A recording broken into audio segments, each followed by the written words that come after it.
plan is to allow UN inspectors access to both a uranium mine and a heavy water plant in part of a deal geared at creating a more transparent nuclear program in the Islamic State. It was signed after Iran and 6 world powers failed to reach an agreement in Geneva to help diminish Western worries over Iran's nuclear capabilities. U.S. Secretary of State John Kerry has said Iran turned down a deal over its nuclear program during talks in Geneva on Saturday. Earlier, it was reported that France ruined any agreement from happening, but Kerry shut down the claims and said Iran was unwilling to accept the deal. U.S. officials clarify that there are no differences between France and the U.S. when it comes to the terms for a deal on Iran's nuclear program. I always said that the combination of crippling sanctions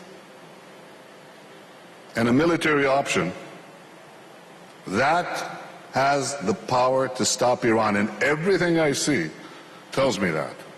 I think it's important to have steady nerves and a firm purpose and stop this program. We can do it.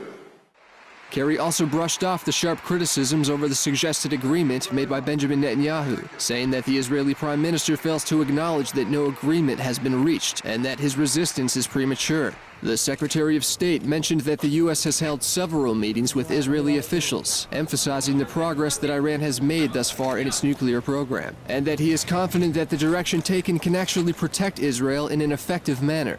But Israel remains skeptical on any move made to reduce sanctions without eliminating the threat of a nuclear weapon in the hands of Iran.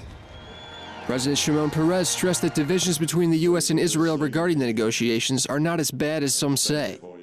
America, the United States, is our best friend. And the friendship with the United States to us is deep, is meaningful. It is our luck as well. And we are going to keep it. We can argue, it's normal, nothing wrong. But we are not at war. I read the papers today, my God. The talks plan to resume on a junior level later this month, and until then, Israel plans to lobby the U.S. Congress to prevent any deal from being reached on Iran's nuclear program, according to Economy Minister Naftali Bennett.